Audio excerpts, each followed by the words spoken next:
Ay, wag muna akong mag-live sa ano ko, sa YouTube ko. Ayan, sino yung pumasok? Good morning po, Ter Orokay. How are you, Juno Ascension? Yan. Ay. Hello po, magandang umaga. Nandito naman po kami. Sa inyo bro, magandang hapon ba talaga sa inyo dyan? Magandang hapon. Ang kasama ko ngayon ay si Bro Yor at nandito din yung si Jonah Ascension na nakasama namin sa live sa madaling Ebanghelyo sa madaling araw. Si Bro Romel ay nag-message sa amin na kami lang muna daw kasi masakit yung mata niya.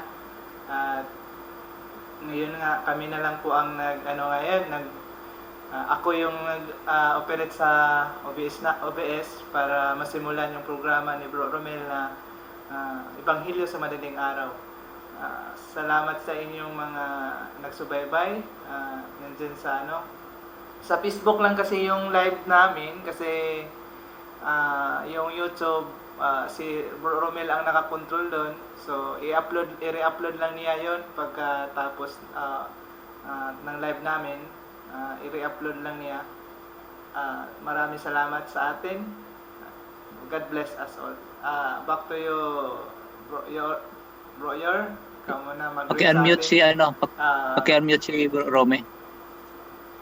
Ano yun? Maraming salamat, Bro Saldi. Good afternoon, Bro Rome.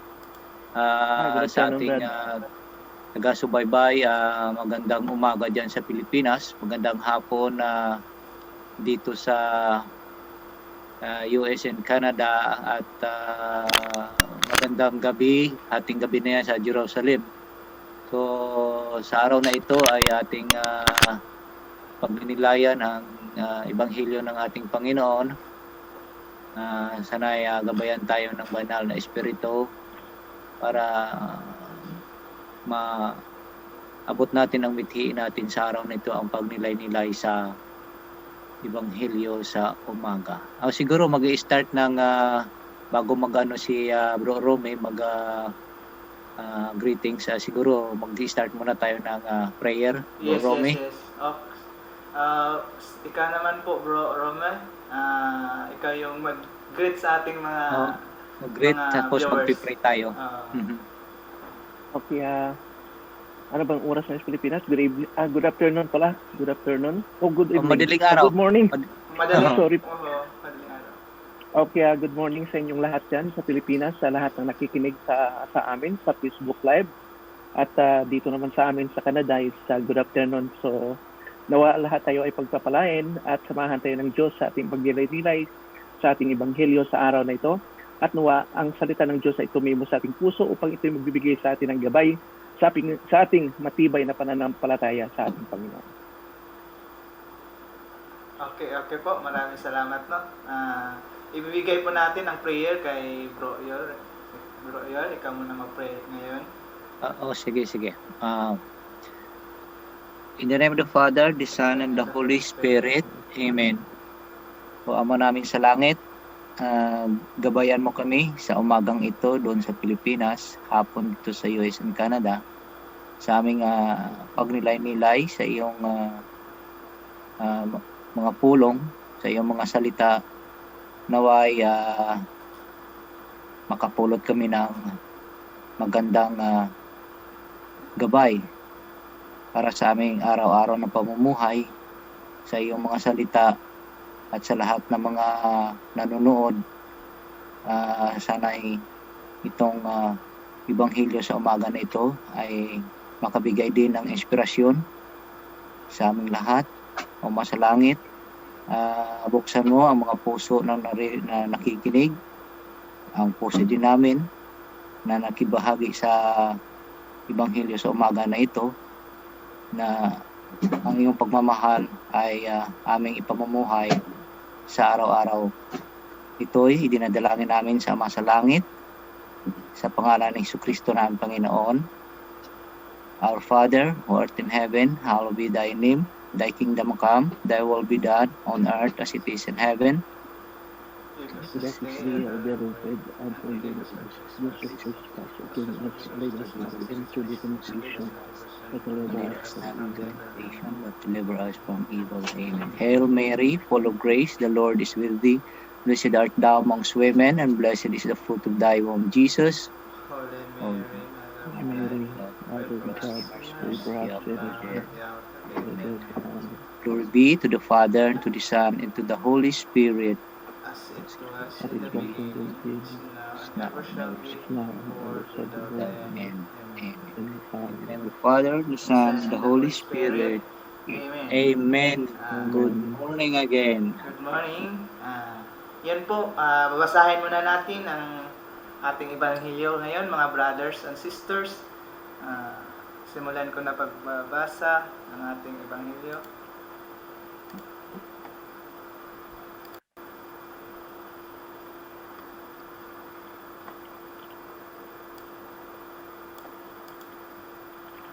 Parang ito ata yung makita dito. Hindi ko alam yung... Sige, ako na lang magbasa. Ako na lang magbasa o sige, ikaw na lang magbasa, bro. Okay lang. okay, sige. Nakita lang ba dyan? Ha. Sige. Pero sa YouTube mo hindi masyado makikita. Sige, ganun? umpisan ko na. Sige. Ang ebanghelyo natin sa umaga nito ay Mali ata mula yung sa sinabi.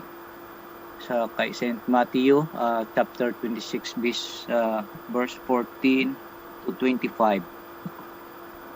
Si Judas Iscariote, isa sa 12 ay nakipagkita sa mga punong pare. Next, bro. Next. Sige bro. Ano po ang ibigay ninyo sa akin kung tulungan ko kayong madakip si Jesus? Tanong niya. Noon day binayaran nila si Judas ng 30 pirasong pilak. Okay, next.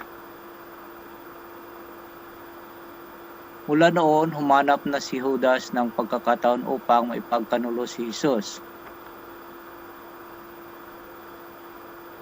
Dumating ang unang araw ng pista ng tinapay na walang pampaalsa.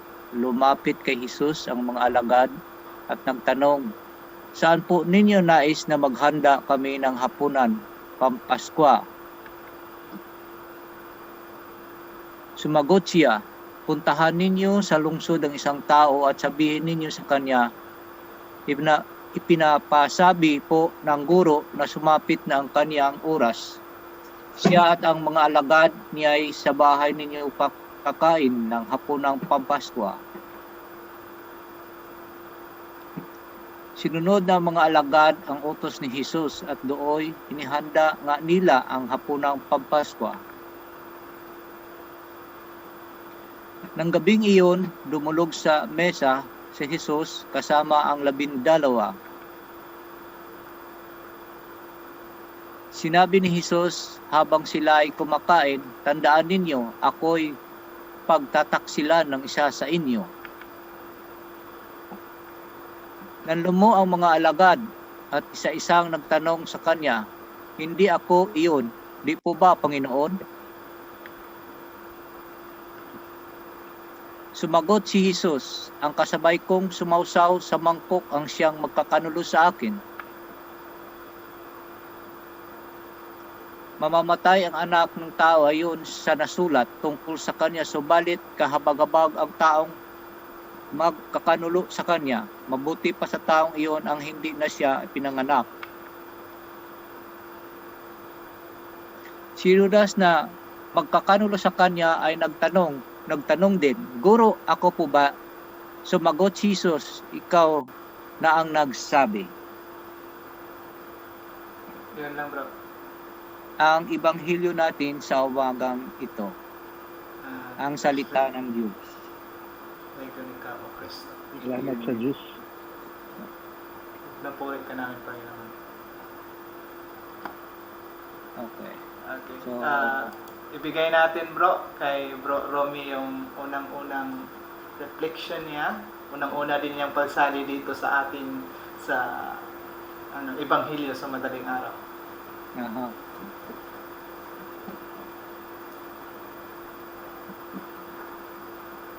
Praise God. Ako na, Brad. Sige. Sige Hallelujah. po. Bro. Praise God. Napakadakila ng ating Diyos sa araw na ito dahil nawa tayo ay gabayan sa ating Panginoon. Dahil sabi nga, pangako ng ating Panginoon na whoever gathered in His name, 2 or more, He is always in the middle of us. So, ang ating gospel ngayon tungkol sa pagkanulo ng ating Panginoon, tungkol sa betrayal sa ating Panginoon, at wala namang ibang nagkanulo sa ating Panginoon kung hindi si Judas, isa sa kanyang mga disipulo. Dahil bakit nga ba pinagkanulo ang ating Panginoon ng kanyang closest friend na isang alagad? Kung tutuusin ito si Judas, binigyan ng isang katungkulan sa ating Panginoon, dahil kung hindi naman siguro langid sa ating kaalaman na ito si Judas ay ibaga siya ang treasurer sa grupo ng 12 disciples sa pamahala ng ating Panginoon. Kaya siyang taga-dala-dala ng pundo sa ating Panginoon o sa kanilang grupo. At bakit ikinagkanulo? Ano nga bang dahilan bakit kinanulo o kinagkatwa o pinagkanulo ang ating Panginoon kay Judas? Ang nakikita ko kasi dito mga kapatid, tunay nga po nga, sabi nga, ang motibo ni Judas, kasi ito yung kung natandaan natin yung gospel nung linggo rin, di ba sinabi niya nung gospel natin nung linggo nga, bakit daw sinayang ni Mary ang mamahaling pabango? Bakit daw sinayang ni Mary ang mamahaling pabango nga ibinuhos doon sa paanan ni Jesus at pinuna doon ibinuhos? Sabi ni Judas, bakit daw hindi ipinagbili nga maibenta daw, maipagbili daw ng 300 dinari? So ang iniisip niya kaagad yung pera. Pero hindi niya iniisip yung kagawang-gawa ng mga mahihirap na sabi niya maibigay daw sa mahirap. Actually, hindi yun ang talagang motibo sa kanyang kaisipan. Ang motibo sa kanyang isip, ang pera, dahil doon siya sa pera na kanilang dinadala o pundo, ito ay kinukupitan niya. Doon din nababasa natin sa Biblia, sa Gospel kahapon o nung linggo, nga yung pundo ng kaniyang dinadalang pera ay kinukupitan po niya. Kaya yun ang iniisip niya kagad, nga sayang yung pera kapag yung pera na yun o yung pabango pinagbili at ibininta at ibinigay sa amin upang ipamigay sa mahihirap. Siguro iniisip niya mas malaki na naman ang makukupit niya. So it means to see, brothers and sisters, the motives of Judas, why he betrayed our Jesus Christ because of money. Ano nga ba ang naging dahilan? Kaya nga, nung pumunta siya doon sa mga punong sacerdote, yung mga kaparian, di ba ano bang sinabi niya? Di ba tinanong niya ang mga kaparian kung magkano bang halaga na ano bang halaga ang maibigay niyo sa akin kung ipagbili niya ang ating Panginoon. At doon nga sinabi ng mga kaparian, yung mirono ng mga pari nga, babayaran siya ng 30 dinari. Amen? Yun ang 30 dinari. Alam niyo, may kahulugan din yung 30 dinari noon. Sa sinabi sa ating gospel at sa Biblia, kasi ang 30 o 30, yun din ang taon nga Jesus was first baptized in the Jordan River in his 30 years old, sa edad niya. At Jesus started his ministry, public ministry, nga naghayag siya ng banal na salita. Ibig sabihin, meron pong related na kahulugan.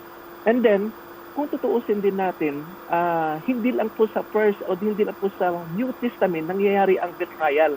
Natandaan nyo ba kung babalikan natin ang Old Testament, mga kapatid, doon sa Genesis 41 verse 46, kung hindi ako magkakamali, yung si Joseph, sa Old Testament na ipinagbili ng kanyang mga kapatid. Joseph the Dreamer.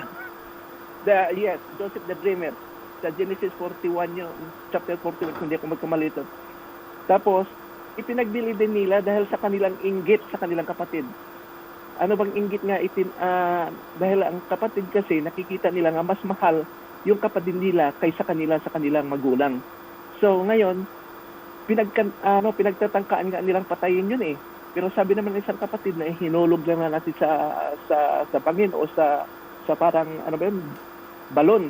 And then, yung isa naman nakapag-isip, bakit daw hindi nila ibenta na upang makakuha pa sila ng pera? So, itong ano na ito, nagkakaroon din ng connection sa Old Testament at ngayon sa Bagong Testament na si Jesus na mismo ang nagkakaroon ng betrayals against o mula sa kanyang mga alagad. So, sabi nga, yung pera talaga mabigat. Yun ang motibo. Yun ang sabi nga, ang pera daw, yun ang pinagbulan sa lahat ng evilness, greediness of the people. Kasi alam niyo po ba, ang pera, kahit na mga magkakapatid ngayon, nag-away-away dahil sa pera, di ba? Merong iba nga pinagkatnulo kapatid at kapatid dahil sa pera. So, ito po si mga kapatid, dahil sa pera o dahil sa financial needs ng isang tao, pwede niyang ipagkatnulo ang kanyang sariling kapatid, ang kanyang kaibigan, dahil lang sa halaga at dahil din sa inggit. Kaya mga kapatid, importante po talaga nga tayo. Ibig sabihin, the power of greediness can be overcome with the power of Jesus Christ. Kaya nga natapagtagumpayan ng ating Panginoon ng kanyang lahat sa pamagitan ng kanyang kamatayan sa cross, lahat ng ating ginagawang kasalanan o ika nga sa ating ginawang hindi maganda sa ating Panginoon at sa ating kapwa. Doon lang muna, brother. Sige, Amen. bro. Salamat na sa magandang ni Bro Romy. Reflection sa ating ebanghelyo ngayon. Napakaganda po yung naibigay mo natin na reflection sa ating mga sister and brothers na nagsubaybay sa atin. Bro Yor, ikaw naman po yung mag-reflection sa ating ebanghelyo ngayon. Maraming salamat Bro Sadi at saka kay Bro Romy. Parang wala na akong masabi kahit dahil nandun na lahat sa sinasabi ni Bro Romy. Pero ito, so ito ang ebanghelyo natin, ito ay parang yung pinaka-focus dito yung betrayal ni Judas kay kay Jesus sa Panginoon natin. So kung ihambing ito natin sa ating pamumuhay, ilang bis ba natin binitray yung Panginoon? Di ba? Sa araw-araw natin po, hindi natin maiwasan yan Yung betrayal doon is yung pag-commit natin ng sin. So, so yun ang pinaka-mabigat na kalaban natin sa araw-araw na buhay natin. Kaya yung ebanghelyo sa umaga na ito talagang napakalaking gabay sa atin. Dahil yung sincerity ba natin sa ating faith, sa ating Panginoon, kung paano natin i-handle ito sa araw-araw nating pamumuhay. Tayo hindi tayo perfecto, pero may mga gabay ang Panginoon sa atin na dapat natin sundin para mailayo tayo sa ganoong sitwasyon. So, isa lang ang doon na talagang kung ang iyong isip ay nakapokus doon sa ating Panginoon, itong betrayal na ito ay ating maiiwasan. Dahil kung naiisip, yung isip natin ay nakapokus sa Kanya at ang ating pamumuhay ay ito ay ating talagang kahit na lumapit sa atin ay maitakwil pa natin ito sa tulong niya. With the grace of God, maiiwasan natin ito. Hindi natin talagang kaya nga ikukukot yung sinasabi ni Melchor dati Mananili na habang nakatayo pa ang paa natin sa lupa, hindi tayo maaring hindi magkasala. Kaya nga meron tayong reconciliation. May confession tayo para humingi ng tawad sa ating Panginoon. Whether we like it or not, may mga kasalanan tayo na sometimes yung na i-confess na natin, pero ibang bakit mo ginagawa pa rin? So, ano bang kadahilanan nun?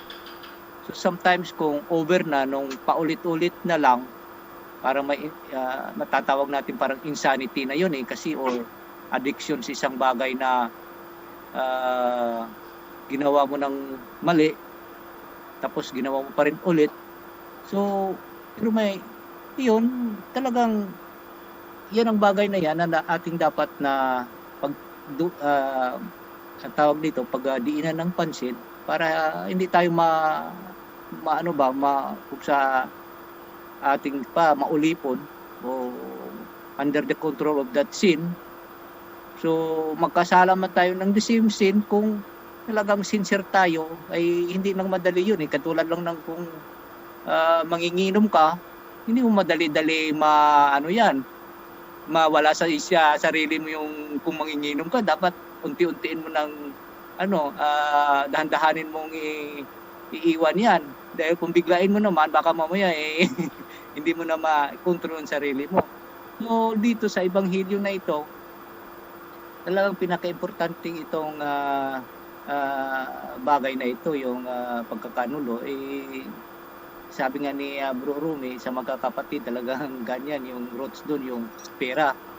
So maraming maraming problema basta pera na ang pag-usapan, ay lahat-lahat na nagkakanulo na sa isa't isa. So ay dapat talaga dito yung control of emotion, yung talagang brotherly, sisterly na pag-uusap at mahinahon ng pag-uusap para hindi tayo humantong dun sa kagaya ni Judas Iscariote na dahil lang dun sa 30 pieces of silver ay nadala siya ng kanyang yung habit na pera, nasa isip lang pera, at hindi natin maikaila na sa panahon ngayon, pag pera ng pinag-uusapan, nako, diyan mo talagang yung bang parang bahala na, basta magkapira ako, bahala na kung may masaktan man o bahala na kung may masagasaan. Yun na ang iniisip. Hindi na nila iniisip na yung ibang tao ay nasasagasaan na dahil dun sa personal na pangangailangan nila. Kaya pag ito'y palaging pinapractice natin sa ating buhay, lalo na ngayon sa panahon ng pandemya, ay hindi. Kaya nga sinasabi ko palagi na kung ang mga tao lang ay lumalapit sa Panginoon, itong pandemya na ito, matagal na itong nawala. Nag-aantay lang sa atin ng Panginoon kaya lang wala merong kung hindi na nasa gipit na sitwasyon, hindi pa makaalala sa Panginoon Yung bang sinasabi natin na yung kabilang paa nasa hukay na, yung palang bumabalik ang loob doon sa Panginoon. Pero meron naman na bumabalik nga, pero pagdating na naman sa ganung sitwasyon na pera na naman ang pinag-usapan, ay babalik na naman. So kaya ang Panginoon ay talagang tinitingnan niya ang ugali natin, yung nasa puso natin, kung ano ba talaga. Kaya nga sinasabi ko na itong pandemya na ito, kung lahat ng tao ay doon sa kautusan na love your neighbor as yourself, itong pandemya na ito matagal na itong nawala. Kaya lang, siyempre para din yan sa panahon ni Moses, nung tumawid na siya sa Egypto, na yung mga tao ay mga stiff-neck na. So kaya pinadalhan sila ng nagrereklamo na sila, pinadalhan sila ng makamandag na ahas dahil sa katigasan ng ulo nila na nagrereklamo. So tayo din minsan nagrereklamo din tayo, pero dapat ilagay natin sa tama. Siyempre ang tayo ay nabubuhay araw-araw, nangangailangan tayo, pero kung anong bibigay sa atin ng Panginoon, yun lang ang tanggapin natin. Magiging kontento tayo para hindi natin siya mabetray na mag-commit tayo ng kasalanan. Kasi pag hindi tayo kontento dun sa grasya na binibigay niya sa atin, talagang ibibetray natin siya kasi gagawa tayo ng kasalanan para makamit lang yung hinahangad natin. So sana itong ebanghelyo na ito sa ating mga nanonood sa kapwa natin, pagnilay-nilayan natin ito. Ang Panginoon ay mapagmahal na Panginoon. Handa siyang tumanggap sa atin. Gaano man tayo kasalanan. Ako, sinasabi ko, kung kasalanan lang, nandyan ako. Kandidato ako dyan. Pero dinudulog ko lang lahat. Tao ako, hindi, may kahinaan ako. Lalo na malayo ako sa pamilya ko, sa kabiyak ko. So, siyempre, may mga bagay na sometimes in between husband and wife, may mga bagay na yung bang sabi mo parang uuwi na ako pero sa ganitong bagay. Pero kung yan ang bigyan mo ng pansin sa isip mo, talagang malulugmok ka. Kaya ang payo ko lang sa araw na rin na ito, sabay sa Ebanghelyo natin, pagdarasal lang. Idudulog mo sa Panginoon ang problema mo. Huwag kang mag-aalala na kung nagkasala ka ay tapos ng lahat. Hindi. Ang Panginoon ay handang tumalima sa iyo hanggang tumanggap sa iyo, bumalik ka lang. At pagsisihan, heart to heart, ang iyong kasalanan na gawa. So, siguro, yan lang munang masasabi ko sa kaugnay sa Ebanghelyo natin sa umaga nito. Maraming salamat. Rosalind? Bro, napaganda yung mga siring ng mga brothers ko, Brother Romy at Brother Your and Cap Romy. Napaganda, no? Unang-una, bago ako magbigay ng aking reflection, i-greet muna natin yung nag-comment sa Facebook, ano? Si Ter Andiyan si Bro Romel good morning po. Si Juan Acosta, sabi niya, good evening sa lahat. At si Romel, baka nanonood sa atin, nanonood to. Glory to God, sabi niya. Glory to God. At saka si Brother Juban sa Israel, papuri sa Diyos. No? Pasok kayo, rescue! Yun nga po, no, napaganda ng ating Ebanghelyo ngayon na si Judas nga po Iscariote ay sa pera lamang, no? Dahil sa pera. Tama nga yung sinasabi ng ating mga brothers na dahil lang po sa pera ay ipapalit dahil lang po sa ating pera, no? Ang ko lang po sa reflection ngayon na ang buhay po natin ay baka sabihin natin na sa isip ko dati yung grabe naman si Judas Iscariote na talaga yung Panginoon pa yun, pinagpalit lang niya sa pera, yung gano'n. Hindi ko na pero alam ngayon na ko na sa buhay ko na may kamalian at may time na ipagpalit ko ang aking Panginoon sa pera lamang, no? Yung ako nga yung dati busy sa trabaho, no? Absent muna ako sa pagsimba. Magtrabaho muna ako. Yung gano'n na paraan, meaning to say, no? Ipagpalit mo na ang ating Panginoon. Dahil ang gusto ng Panginoon na sana ay every 1 week lang sana magbigay tayo ng isang araw sa Kanya. Pero minsan nagawa ko din sa buhay yan na ipagpalit ang ating Panginoon sa pera. No? Minsan din yung sa ibang kaibayo natin, no? Na kahit 1 kilong bigas, no? Kahit mga sardinas, di ba? Minsan ipagpalit ang ating pananampalataya sa ating Panginoon, no?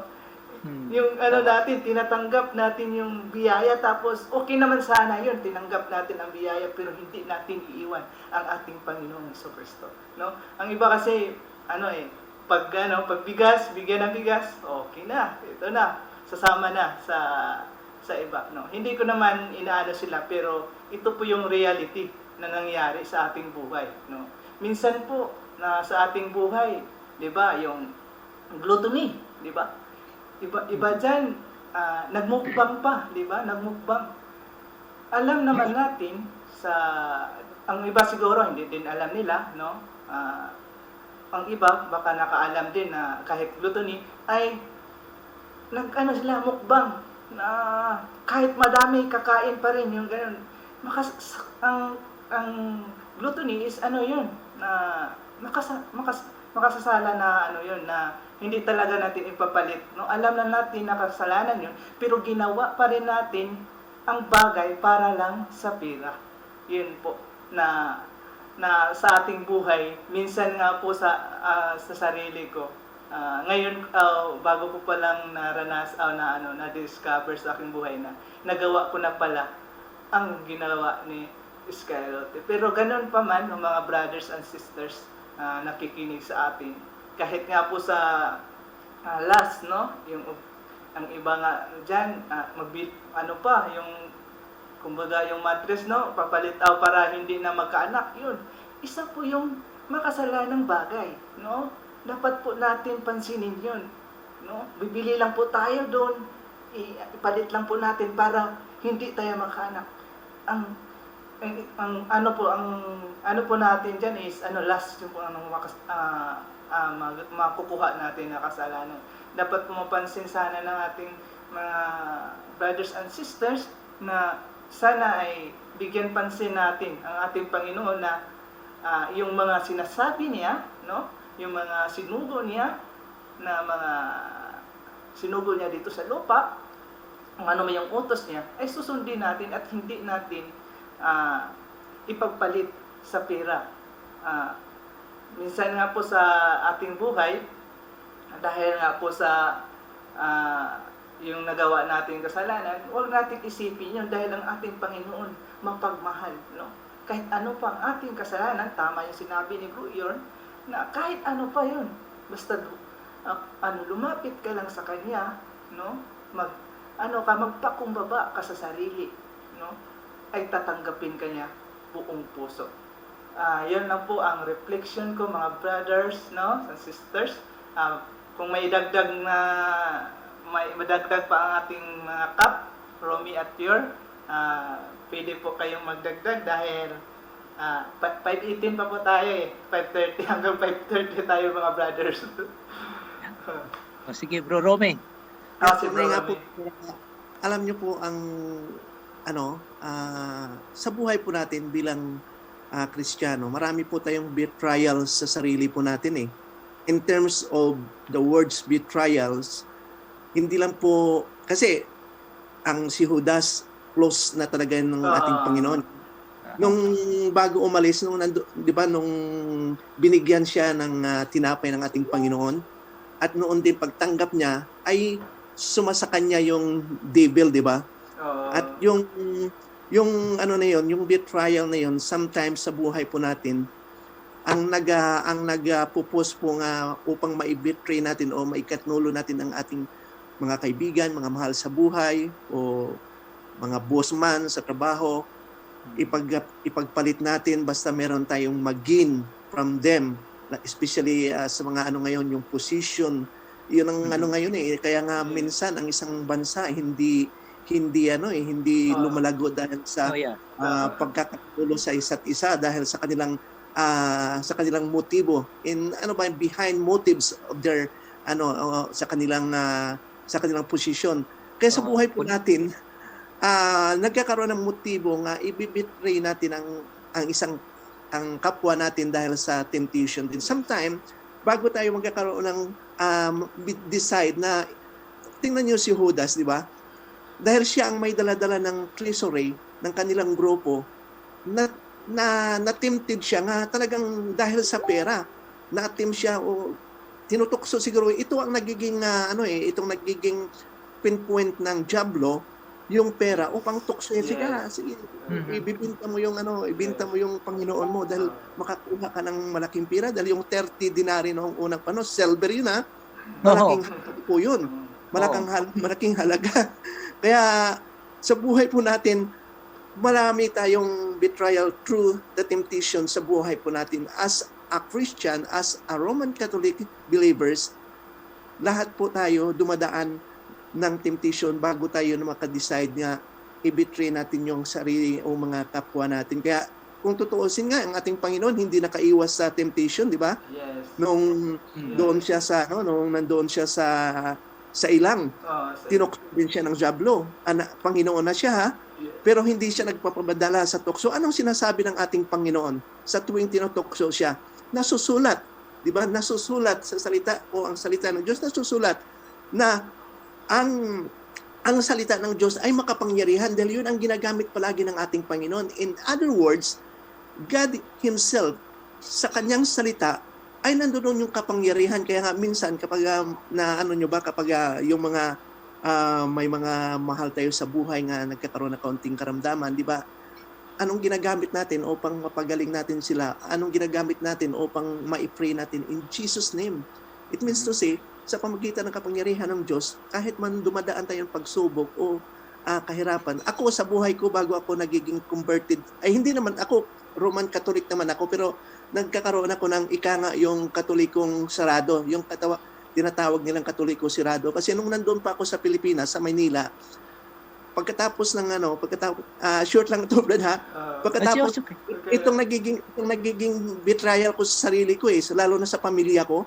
Dahil pangako ko sa pamilya ko, nung pumunta ko ng Maynila, pangako ko sa may pamilya ko, sa parents ko, dahil mahirap lang kami sa probinsya talagang ako nung nasa probinsya ako, talagang farmers po ako, talagang katulong sa pagtatanim ng. Tapos sabi ko sa magulang ko, nangako ako sa magulang ko, punta ko ng Maynila para matulungan kayo.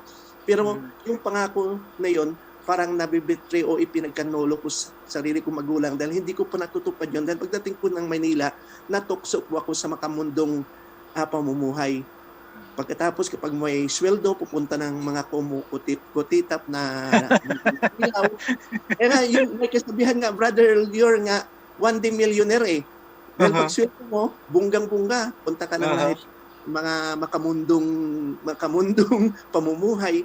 Kaya yung pangako ko sa aking magulang noon ay nabibetray ko dahil sa pera at dahil sa halagang kaya nga tayo sa buhay po natin ngayon, nagpapasalamat po tayo nga na sa Panginoon na tayo dahil alam po natin kung paano po natin maiwasan and we know how to overcome any difficulties, any problem na comes into our life na alam natin na nandiyan ang Diyos na talagang handang tumulong sa atin. Amen. No? Okay. Napakaganda ng ating salamat. Salamat sa reflection. Parang i-extend pa natin Ito ako kunti lang ha. Sabi nga ni Bro Romy na yung kumukuti-kutitap. Siguro ako sa buong buhay ko, talagang sinasabi ko na siguro napakamalas ko. Wala talaga akong swerte. Hindi ako binigyan ng ganong buhay, Bro Romy, nung sa Maynila ako, nung nag-graduate na ako. Although may pera ako, pero talagang hindi niya siguro inalaw yun na mangyari sa akin dahil ayaw niya ako mapunta sa mga ganoong lugar. Actually, kahit na nag-aaral kami, niyayaya ako ng mga classmate ko, hindi ako nakapunta dun. First time ko nakapunta sa lugar na yan. Nung pumunta ako sa Maynila na kami lahat ay nakatapos na, may mga trabaho na yung kagrupo ko. Doon, yun, first time. Binigyan pa ako ng babae. Pero yung sa isip ko hindi, siguro talaga ngayon ko lang na-realize na siguro nung mga panahon na yun, talagang ayaw ng Lord na magkamal ako ng salapi. Although may pera ako na pero talagang ayaw niya siguro kasi imagine, ilang beses ako nag-apply sa mga company, hindi ako natanggap. Tapos na parang umaano na sa sarili ko na nagsisilos na ako sa mga klase ko sa elementary, high school, college na sila. Ganito sila. Bakit ako hindi? Yun, naitanong ko yun sa sarili ko. Sabi ko, kung natanggap lang ako sa mga company na ina-applyan ko, siguro ano na ang position ko. Sa awa ng Diyos, natanggap rin ako sa isang company, sa architectural firm and construction, assistant architectural engineering department, sa assistant ako. At the same time designer at saka AutoCAD operator. Pero yung company na pinasukan ko, palubog na. Hindi nga kami makapagsahod. So sabi ko talagang, bakit, ano kayang plano ni Lord sa, hindi ko naman tinatanong siya ng biniblame, pero sa isip ko, bakit, sabi ko, parang hindi ako binigyan ng pagkakataon na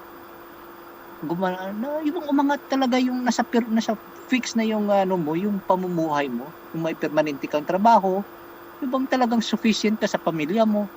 Siguro kasi kung binigay sa akin ng Panginoon yon, naku. Hindi yung sinasabi ni Bro Remy na siguro lahat siguro sa buong Maynila siguro baka napasukan ko na yan. So totoong buhay lang. Tapos dun nung sa probinsya na ako, meron akong mga construction na dinidesign.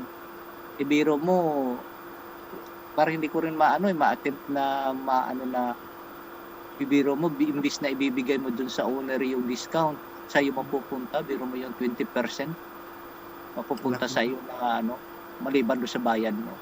Kaya naisip-isip ko, sabi ko, siguro talaga hindi talaga pinahintulutan ng Panginoon na magkaganon ang buhay ko dahil may gusto siya akong ititest na karanasan na talaga bang yung kapit sa kanya ay hihigpitan ko pa. Kaya nung sinuwerte na nakapunta ako dito sa Amerika. So, kung nandoon ka pa sa Pilipinas, Bro Saldi, isi-share ko sa iyo at saka manonood natin. Sa mga taga-Pilipinas, mong isipin pag nandito ka sa ibang bansa o sa Amerika lalo na, masarap ang buhay dito. No. Kaya naman lagi kong sinasabi, pagdating ko dito, nasa isip ko ganun. Kaya hindi pa yung hindi pa ako nakapunta rito, nakarating dito, nasa isip ko ganun. Pagdating dito, parang wala pa. Pero nung mag-umpisa na ako, sabi ko ganito pala ang buhay.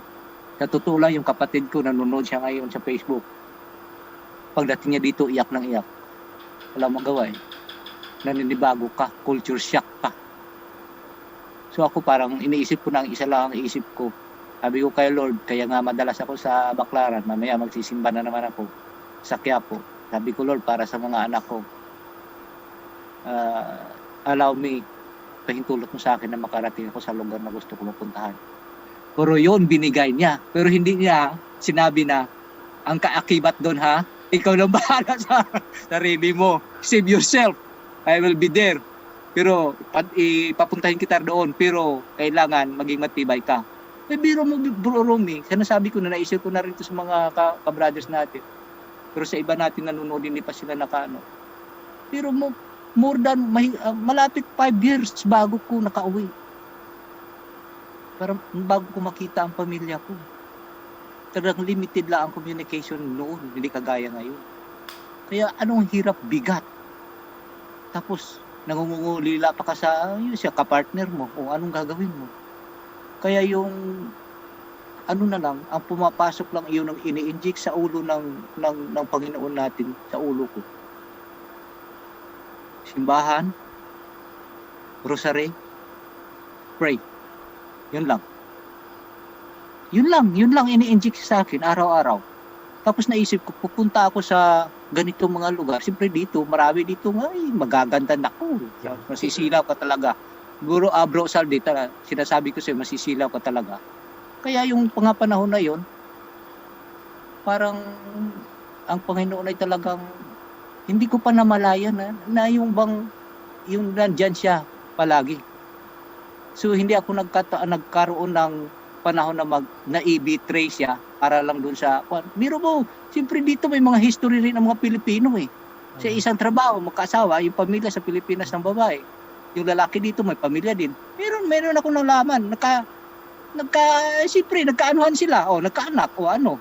Sabi sa isip ko, kung mangyari sa akin yun, ako masakit ang ulo. So yun, pasalamat ako kay Lord na naka-join din ako sa isang religious group. So doon ako natuto. Every Monday, nag-Fatima devotion kami.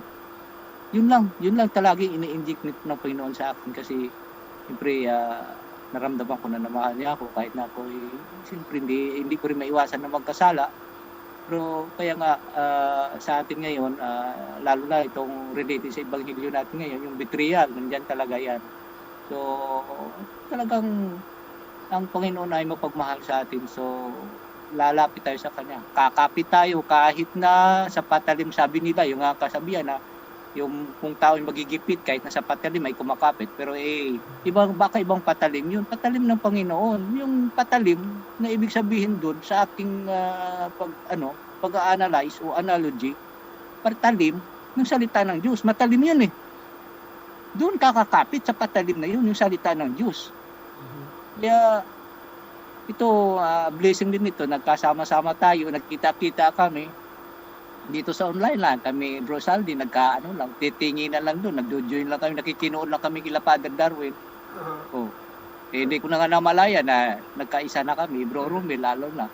Nanonood lang ako, ay Bro Romel, taga Iloilo ka rin pala, sabi.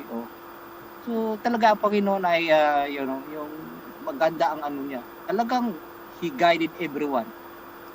Nasa ganito panahon pandemya, nagkakaisa ba tayo, i-share natin yung mga experiences natin para magbigay ng inspirasyon dun sa ibang tao na talagang alam ko ngayon sa sitwasyon ito, meron taong talagang parang sa isip niya lugmok na siya.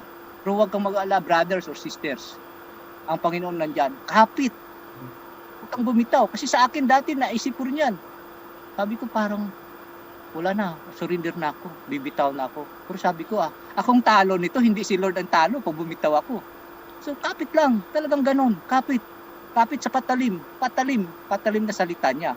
Hindi yung patalim na read literal. Yung salita niya matalim doon. Kaya doon ka kumapit para tumusok sa puso mo, gumaan ang loob mo.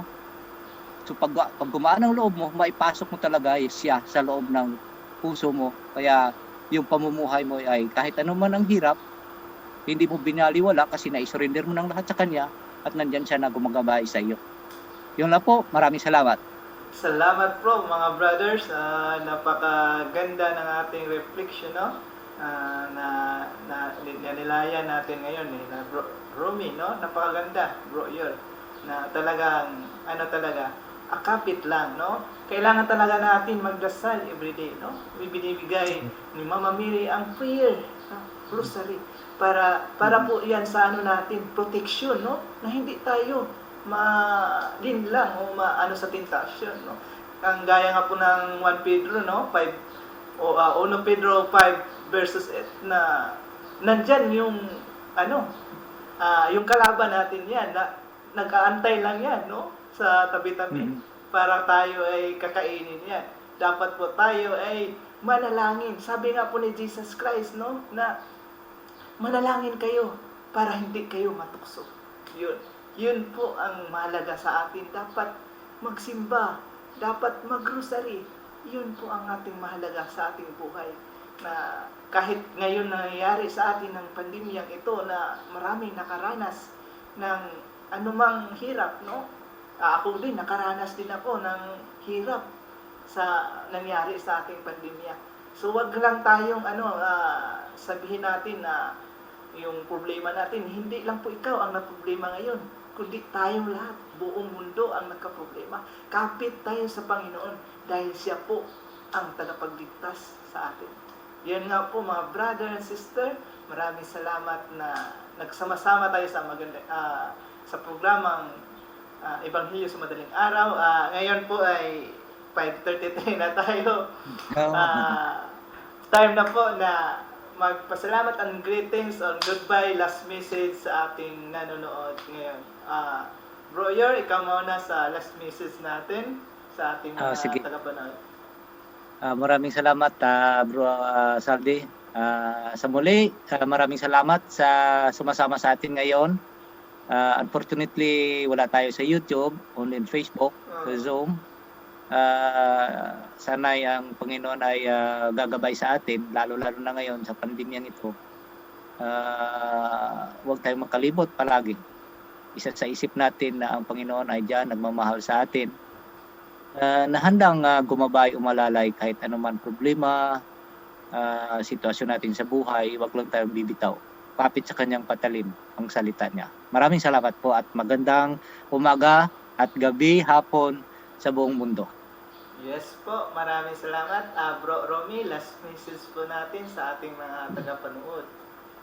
Okay, brothers and sisters in Christ, saan man kayo naroroon, huwag kayong mag-alala dahil abot kayo ng ating Panginoon. Wherever you are, ang Diyos ay kaya niyang i-extend ang kanyang kapangyarihan para sa inyo. At kung ano mang dala-dala niyo ngayon sa kasalukuyan, don't worry. Sabi nga, don't worry, be happy. God is always with us and He never abandon us. And then anytime natawag tayo sa Kanya, sabi nga ni Brother, Saldi kanya, na prayer. Yes, prayer is the most powerful weapon sa ating mga Kristiyano. Kasi ang prayers kasi nandoon yung salita ng Diyos. Ano bang sinabi sa John 1:1? Ang kasama ng Diyos ang salita at ang salita ay Diyos. So, kapag nanalangin tayo through the words of God, God Himself is always with us. Yes. No? Maraming salamat, no? Sa ating bagong kasama, no? Si Bro Romy, no, na nakasama. Sana regular na pag absent ako nandiyan si. Maganda ito kasi pag may absent mayroong tayo. Kasi kung makonti lang tayo, maganda yung nagawa natin sa programang ito. Nagpasalamat ako na natapos natin yung natin ngayon, programa na walang aberya, no? Nagpasalamat ako na sinasamahan tayo ngayon ni Bro Romy, Bro Yor sa programang Ebanghelyo sa Madaling Araw, no? Maraming salamat din sa nanonood sa atin, no? Na walang sawang pagsubaybay, no? na gusto din makarinig ng salita, na magandang balita ng ating Panginoon. Maraming salamat sa inyo at sana Panginoon na po ang bahala sa inyo maggabay at magbigay ng mga blessing sa buhay natin. At God bless us all sa ating lahat. I-last prayer po natin ngayon kay Bro Romy. Closing prayer again. Ikaw nag-closing prayer. Ngayon, ikaw naman ang closing prayer. Bago pala ang closing prayer natin, ibabatiin ko lang yung anak ko. Sige. Valairos is watching right now. Siya yung ikwa-quarantine niya yata, kasama yung mga kasamahan niya. So, please pray for her para makapagsilbi pa siya sa mga mahihirap nating kababayan. Sige po, Bro Rome. Okay, in the name of the Father, Son, and Holy Spirit. Amen. Yes, Lord God. Maraming salamat po, Lord, this opportunity to gather a true Facebook Live, O Lord God. Tunay nga po ngayon kang kumikilos sa amin, Panginoon. Alam namin, Lord, na ang nangyari ngayon na trial sa buhay po namin, hindi lang po sa bansang Pilipinas, kung hindi sa buong daigdig, Panginoon, through the COVID-19 pandemic, O Lord God. Alam po namin na maraming mga taong naghihirap sa kasalukuyan, loss of job, sa kanilang kalagayan nga nagkasakit through the pandemic COVID-19, Lord. Abutin mo sila sa kanilang kalagayan sa kasalukuyan, Lord. At bigyan mo sila ng panibagong pag-asa. Hipuin mo po sila, Lord, kahit saan sila naroon sa kasalukuyan, O Lord God, upang maramdaman nila ang tunay mong pagmamahal at pag-ibig na sa bawat trials o pagsubok sa kanilang buhay ay naririyan ka nga handang tumulong at handang magbibigay ng lakas. Lord, ganoon din po ang anak ni Brother Rior, O Lord God, nga ikwa-quarantine o ititisman sa COVID-19. Lord, alam po namin na ikaw kumilos. Lord, silyuhan mo po ang kanilang katawan ng iyong banal na espiritu upang walang anumang sakuna o wala mang sakit ng COVID-19 na makapasok sa kanilang pangangatawan, O Lord God. At ang lahat ng tao nga napikon, lahat ng frontliner sa buong daigdig, Lord, touch them, O Lord God. Anoint of your Holy Spirit upon them, O Lord God. Continue to guide them. Continue to protect them, O Lord God. Alam po namin na patuloy kang kumikilos sa aming buhay. At ganoon din po, Lord, ang aming tagumpay sa hapong ito, sa gabing ito, Panginoon, o sa umagang ito sa Pilipinas. Alam po namin na ikaw nagbibigay ng 100% na tagumpay sa aming ginawang reflections sa gospel mo po ngayon sa araw na ito. Salamat muli, Lord. In Jesus' name, Amen. Sa ngalan naman ng anak ng Espiritu Santo. Amen. Amen. Maraming salamat sa ating lahat. Napakaganda. At least, parang nabunutan kami ng tinik ni Bro Saldi. Nandyan si Bro. Napakaganda. Talagang si Lord ang kumikilos sa atin at nagpasalamat din ako. Talagang si Lord, iba talaga si Lord ang plano sa buhay po natin talaga. Yes. He's amazing. Tama. Yeah. Sana huwag kang mawalay sa programa kasi Bro Romy, hindi pa ako actually, hindi pa ako rin nakabalik sa trabaho, 1 taon lang.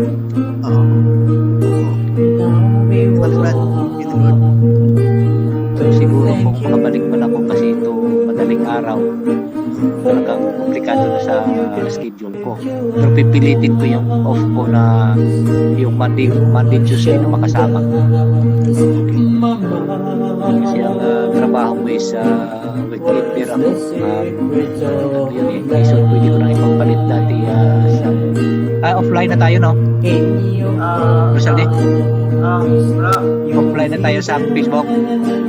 Yung ano na lang yun sa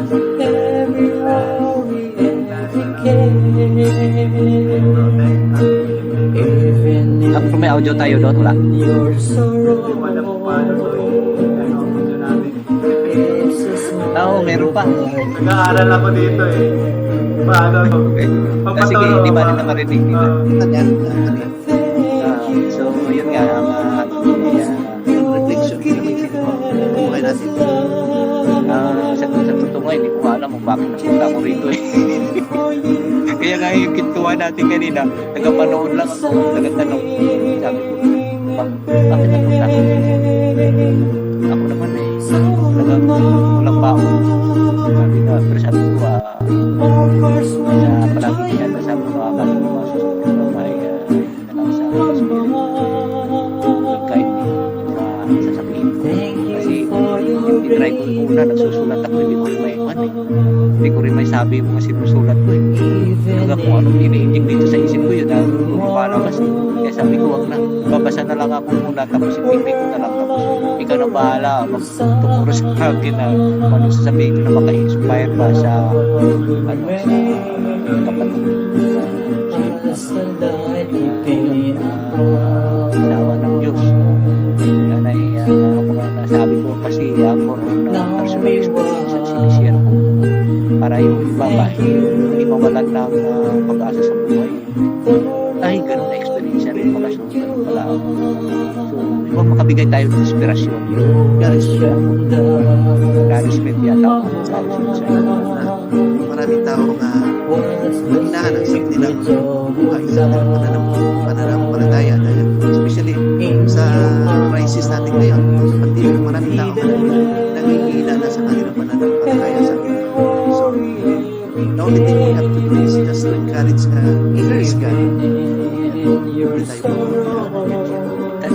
yan tayo pinapabayaan kasi hindi ko nga lang may sira pero naisabi ko na kay Rosalie ito hindi ko pa naisabi sa palahat at may isisira ko sa probinsya na nandiyan po nandun pa ko sa Pilipinas na pinanggang ng masakyan na nagdadalain sila parang lumipan ako tapos na may scars pa po mapasang baklag ng street light.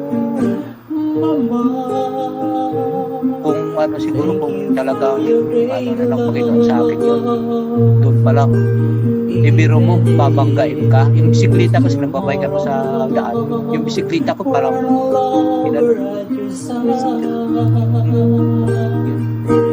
sabi ko, talaga yung Panginoon talaga may plano pa. Kaya nga sabi ko, lahat is sinusunod pero sa kanya para yung ano mga plano niya. Diba kasi parang nawawala ng pag-asa ko. May isip ko lang, ganito ginagawa. Hindi, ako, sa luto lang, siyempre tayo. Sabi nga ni Bro Romy, yung patay ilaw na yun, sindi-sindi na yun malaking hadlang sa ating buhay yun, pero yun na nga. Kung yan ang bibigyan mo ng pansin, talagang malulog mo ka doon, pero dasal lang, tiwala, huwag bumitaw. Sa buhay natin ganun talaga Si Bro Saldi, hindi pa nagkapamilya yan. Bro Saldi, balang araw maalala mo pag binata pa ba yan? Binata ka pa, Brad? Opo, Rami. Binata pa yan. Swerteng maging asawa mo, Brad, dahil nasa Panginoon na. Pag nag-asawa niya yan, maalala niya yung mga sinasabi natin. Kaya sa ngayon, maswerte siya dahil masasabi natin na gabay na ito sa kanya Tama. May gabay na. Kumbaga sa may pundasyon na sa kung paano i-handle ang i-invite ko kayo pag ako na may mag-aasawa na ako, i-invite ko kayo. Baka kami pang maging ninong dyan, ha? Saan ba yan sa inyo? Ano pa? Saan sa inyo? Cebu po. Cebu? Cebu. Malapit lang sa amin. Malapit lang. Sige. Mayawang Diyos. Matapos na ang crisis natin sa pandemic. Oo nga po. Yeah. Sana magkita-kita tayo. Pero walang imposible na ating Panginoon Sabi nga ni Brother Lior ang salita ng Diyos parang double edge. Yes. Kaya sa Hebrew 4:12 yun nga talagang tatagos kahit saan man. Yes. Pero sabihin, itong COVID na ito, tatagos ang salita ng Diyos at ito'y mawawala. Kaya ang nakapakalungkot lang doon kasi yun bang may pahiwatig ng Panginoon sa atin, marami pa rin ang parang hindi, ewan ko marami pa rin ang hindi parang iniisip lang na parang wala siya, hindi siya existing. No? Nakikita ko kasi, Brad, kung natandaan nyo, Brother Sandy, naka-off na ba tayo sa live? Yes. Naka-off na po tayo, bro. Isip ko lang ng konti sa inyo. Ang nakikita ko kasi ngayon sa pandemic na ito, in every trials naman talaga, problema sa buhay ng tao, God allows it.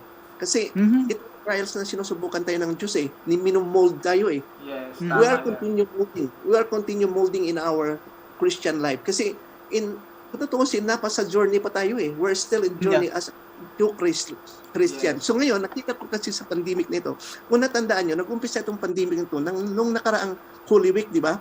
Yeah. Ano bang buhay ng mga tao noong walang pandemic? During the Holy Week, instead na sila mag-focus sa Holy Week, ang tao saan nagpunta, doon sa mga resorts, sa mga beach, Yeah, correct. kahit saan nagpunta. Yes. Parang wala na silang time sa Panginoon. Pero nung pagdating ng pandemic, nasaan ang mga tao na intact sa bahay, nagkakaroon sila ng banding Yeah, family. family. Diba? Oo, nag-uusap na sila. Kaya nga dito sa amin, kagaya inaagaw kita, Bro Romy. Kaya nga dito sa amin, sabi ng kapatid ko ba, isang bahay lang kami, hindi pa kami nagkikita ng Uh-huh. namin.